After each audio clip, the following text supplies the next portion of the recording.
BC ఉద్యమాన్ని బలోపేతం చేయడం కోసం రాజీనామా చేశానని బీసీ సంక్షేమ సంఘం అధ్యక్షుడు ఆర్ కృష్ణయ్య తెలిపారు. రాజకీయాలకు అతీతంగా ఉద్యమం చేయబోతున్నట్లు తెలిపారు. ఉద్యమం బలోపేతం చేస్తే బీసీల న్యాయబద్ధ వాటా వస్తుందని, కేంద్ర రాష్ట్ర ప్రభుత్వాలు దిగి వస్తాయని తెలిపారు. వైఎస్ జగన్మోహన్ రెడ్డి తన నిబద్ధతను గుర్తించి తనకు రాజ్యసభ ఇచ్చారని తెలిపారు. రాజ్యాధికారంలో వాటా బీసీలకు దక్కాలని డిమాండ్ చేశారు.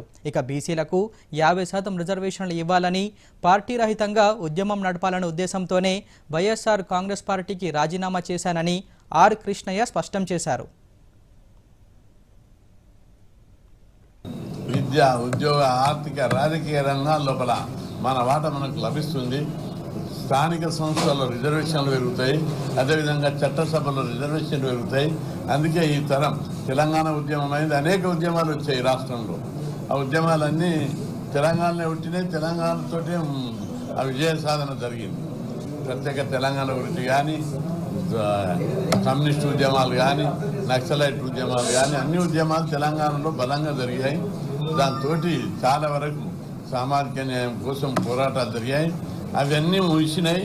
ఇప్పుడు నెక్స్ట్ వచ్చేది బీసీ ఉద్యమం. అందుకే ఈ ఉద్యమాన్ని బలోపేతం చేయాలని చెప్పి అందరూ కూడా ముక్త కట్టంతో నినదిస్తున్న సంధికాలం ఇది.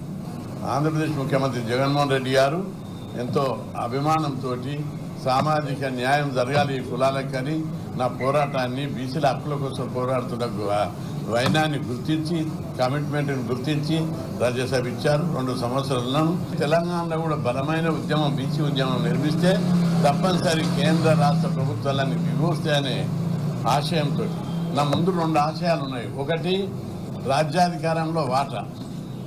ఫస్ట్ డిమాండ్ చట్టసభలో 50% రిజర్వేషన్లు సాధించాలి అన్ని రంగాల లోపల.